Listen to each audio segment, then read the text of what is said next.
इस समय आप लोग देख रहे हैं कि देश भर में समान नागरिक संहिता यूसीसी की चर्चा बनी हुई है। और अभी हाल ही में 78वें स्वतंत्रता दिवस के अवसर पर प्रधानमंत्री मोदी जी ने अपने भाषण में समान नागरिक संहिता यूनिफॉर्म सिविल कोड की मांग की और इसे धर्मनिरपेक्ष नागरिक संहिता के रूप में संबोधित किया है।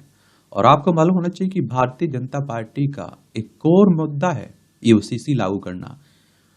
तो समान नागरिक संहिता क्या होता है, इस पर हम लोग बात करेंगे, जानेंगे इसके बारे में। और देखिए यूसीसी का क्या महत्व है, इस पर भी बात करेंगे।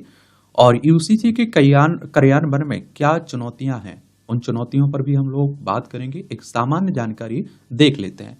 और यूसीसी समान नागरिक संहिता से क्वेश्चंस आपके एग्जाम में पूछे जाएंगे, चाहे आप लोग सिविल सर्विस एग्जाम की तैयारी कर रहे हैं, स्टेट पीसीएस एग्जाम की तैयारी करो, या फिर किसी वनडे एग्जाम की तैयारी करें। इस तरह के टॉपिक के बारे में एक सामान्य जानकारी अपने पास जरूर रखिएगा। अब बात आती है कि समान नागरिक संहिता क्या है। तो समान नागरिक संहिता को उल्लेख भारतीय संविधान के अनुच्छेद 44 में किया गया है, जो राज्य की नीति के निर्देशक सिद्धांत डीपीएसपी का अंग है। और अनुच्छेद 44 में कहा गया कि राज्य भारत के समस्त राज्य क्षेत्र में नागरिकों के लिए एक समान सिविल संहिता प्राप्त कराने का प्रयास करेगा। हालांकि इसका क्रियान्वयन सरकार के विवेक पर छोड़ दिया गया है। और गोवा भारत का एकमात्र राज्य है जहां 1967 के पुर्तगाली नागरिक संहिता के अनुरूप समान नागरिक संहिता लागू है। देखिए समान नागरिक संहिता कहने का मतलब है कि सबके लिए समान कानून की बात हो रही है, सिविल कानून की बात हो रही है। अभी आप देखते होंगे कि आपराधिक कानून, कोई किसी को मार दे तो एक तरह की धाराएं लगती हैं, चाहे वो किसी भी जाति का हो, धर्म का हो, समुदाय का हो। लेकिन सिविल कानून में आप देखते हैं कि तलाक की अलग है, शादी की अलग व्यवस्था है, अलग अलग धर्मों में, जातियों में। आप देखिए संपत्ति में बंटवारे की अलग देखने को मिल जाएगी। तो इन सबको एक करने की बात हो रही है। इसके ऐतिहासिक संदर्भ की अगर हम बात करें तो अंग्रेजों ने भारत में एक समान आपराधिक कानून स्थापित किए, लेकिन उन्होंने पारिवारिक कानूनों को उनकी संवेदनशील प्रकृति के कारण मानकीकृत करने से परहेज किया। बहस के दौरान संविधान सभा ने समान नागरिक संहिता पर चर्चा की थी, लेकिन मुस्लिम सदस्यों ने सामुदायिक व्यक्तिगत कानूनों पर इसके प्रभाव के बारे में चिंता जताई तथा धार्मिक प्रथाओं के लिए सुरक्षा उपायों का प्रस्ताव रखा। दूसरी ओर के एम मुंशी, अल्लादी कृष्णा स्वामी और बी आर अम्बेडकर जैसे समर्थकों ने समानता को बढ़ावा देने के लिए समान नागरिक संहिता की समर्थन किया था। और देखिए एक बात नॉर्मल सी आप सोचिए, आपके घर में जो महिला है उसके कुछ और अधिकार हैं, आपके पड़ोस में किसी और धर्म जाति की महिला रह रही, उसके कुछ और धर्म है, आप देखिए उसके और कोई अधिकार है। तो उन सबको एक करने की बात हो रही है। यूसीसी पर भारत के सर्वोच्च न्यायालय का क्या रुख है। और सुप्रीम कोर्ट की बात करें तो हमारी सर्वोच्च अदालत है। संविधान के अनुच्छेद 124 के तहत सुप्रीम कोर्ट की स्थापना की बात की गई। 28 जनवरी 1950 में स्थापना हुई थी। तो आप देखिए मोहम्मद अहमद खान बनाम साहिबानो केस 1985 में न्यायालय ने खेद व्यक्त करते हुए कहा कि अनुच्छेद 44 एक मृत पत्र बनकर रह गया और इसके क्रियान्वयन का समर्थन किया है। जब आप लोग मुख्य परीक्षा में आंसर राइटिंग लिख रहे हैं ना, या आप देखिए महिलाओं के अधिकारों की बात कर रहे हैं, यूसीसी पर कहीं कुछ लिख रहे हैं, तो इन केसों का भी उल्लेख कर दिया करिएगा। सरला मुदगल बनाम संघ 1995, जॉन बल्लमटम बनाम भारत संघ 2003, न्यायालय ने यूसीसी को लागू करने की आवश्यकता पर जोर दिया। सायरा बानो बनाम भारत संघ 2017 का मामला, सर्वोच्च न्यायालय ने फैसला दिया कि 3 तलाक की प्रथा असंवैधानिक है और मुस्लिम महिलाओं की गरिमा और समानता का उल्लंघन करती है। और इसमें यह भी सुझाव दिया गया कि संसद को मुस्लिम विवाह और तलाक को विनियमित करने के लिए कानून पारित करना चाहिए।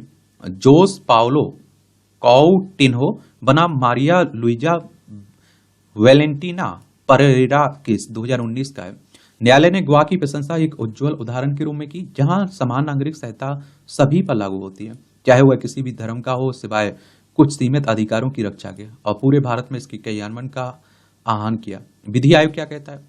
तो वर्ष 2018 में सर्वोच्च न्यायालय के पूर्व न्यायाधीश न्यायमूर्ति बलवीर सिंह चौहान के नेतृत्व में 21वें विधि आयोग ने पारिवारिक कानूनों में सुधार पर एक परामर्श पत्र जारी किया, और जिसमें कहा गया कि इस स्तर पर समान नागरिक संहिता का निर्माण ना तो आवश्यक है और ना ही वांछनीय है।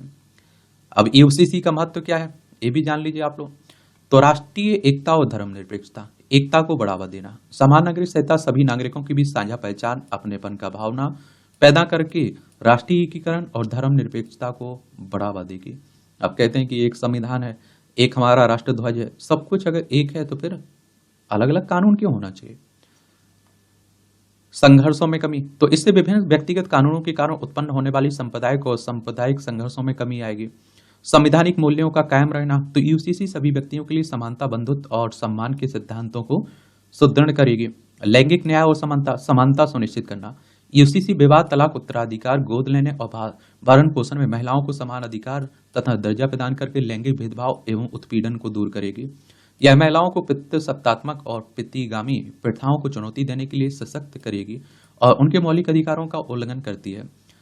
कानूनी प्रणाली का सरलीकरण, युक्तिकरण, तो कानूनों को सरल बनाना। समान नागरिक संहिता विभिन्न व्यक्तिगत कानूनों की जटिलताओं और विरोधाभासों को समाप्त करके कानूनी प्रणाली को सुव्यवस्थित और तर्कसंगत बनाएगी। और देखिए, अलग अलग कानून होंगे तो सुप्रीम कोर्ट या निचली जो भी अदालतें, हाई कोर्ट हैं, वो सोचेंगी अच्छा ये इस धर्म की महिला है तो इसके लिए अलग से कानून है, अलग से इसका फैसला देना पड़ेगा। अगर अच्छा ये दूसरे धर्म की है तो इसके लिए दूसरी तरह से आप देखते हैं फैसला देना होगा। तो यहाँ भी परेशानी खड़ी होती है। कानूनी ढांचे में सामंजस्य, यह विविध व्यक्तिगत कानूनों से उत्पन्न विसंगतियों और खामियों को दूर करके सिविल और आपराधिक कानूनों में सामंजस्य स्थापित करेगी। सुगमता में वृद्धि, तो यूसीसी सामान्य जनता के लिए कानूनी प्रणाली को अधिक सुगम और समझने योग्य बनाएगी। पुरानी प्रथाओं का आधुनिकीकरण और सुधार, तो प्रथाओं का नवीनीकरण। समान नागरिक संहिता कुछ व्यक्तिगत कानूनों में पुरानी और पितिगामी प्रथाओं का आधुनिकीकरण और सुधार करेगी। हानिकारक प्रथाओं को समाप्त करना, यह मानव अधिकारों और संविधानिक मूल्यों के विपरीत प्रथाओं जैसे 3 तलाक, बहु विवाह, बाल विवाह को समाप्त करेगी। और इसका अगर विरोध किया जाता है तो आप देखते हैं कि कहते हैं कि 3 शादियां करना बंद हो जाएगा। आप देखिए जो 3 बार तलाक बोलकर वो बंद हो जाएगा, वो तो वैसे भी असंवैधानिक घोषित कर दिया गया। बाल विवाह पर रोक लग जाएगी। इस तरह आप देखते हैं, कहते हैं हमारे धर्म में, बहुत सारे लोग कहते हैं ना कि हमारे धर्म में इस तरह की व्यवस्था है, उस पर रोक लग जाएगी। तो लोग विरोध करते रहते हैं। कुछ लोग आपने देखा होगा ये कहते हैं कि अरे यूसीसी आ जाएगा, समान नागरिक संहिता आ जाएगी तो मुस्लिमों को जो 3-4 शादियां करने की आजादी है उन पर पाबंदी रख जाएगी। उन्हें इस तरह की बातें कह के डराया जाता है, धमकाया जाता है। यूसीसी के क्रियान्वयन में क्या चुनौतियां हैं? तो विविध व्यक्तिगत कानून, भारत के कई समुदाय विवाह, तलाक और विरासत, उत्तराधिकार के लिए अलग अलग व्यक्तिगत कानूनों का पालन करते हैं। इन विविध प्रथाओं को एक ही संहिता में समेटना एक बड़ी चुनौती है। धार्मिक संवेदनशीलताएं, तो विभिन्न धार्मिक समुदाय की परंपराएं कानून गहराई से जुड़े हैं। वे यह भी तर्क देते हैं कि यूसीसी अनुच्छेद 25 के तहत उनके संवैधानिक अधिकारों का उल्लंघन करेगा। तो अंतःकरण की स्वतंत्रता और धर्म को आबाद रूप से मानने, उच्च आचरण करने, विचार करने की अधिकार की गारंटी देता है।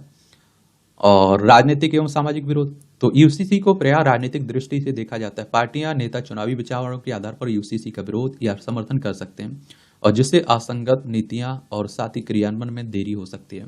सामाजिक चिंताएं, तो ऐसी आशंका है कि यूसीसी पारंपरिक प्रथाओं को बाधित कर सकती है और सामाजिक अशांति उत्पन्न कर सकती है। विधायी एवं कानूनी बाधाएं, तो एक व्यापक समान नागरिक संहिता तैयार करने के लिए व्यापक विधायी कार्य एवं विस्तृत कानूनी प्रारूपण के साथ साथ विभिन्न कानूनों को संबोधित करने के लिए प्रशासनिक क्षमताओं की आवश्यकता होती है। अब इसमें आगे की राय क्या हो सकती है?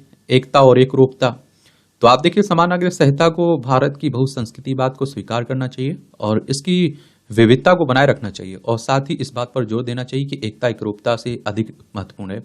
भारतीय संविधान सांस्कृतिक मतभेदों को दूर करने के लिए एकीकरणवादी तथा बहुसांस्कृतिक दोनों प्रकार के दृष्टिकोणों का समर्थन करता है।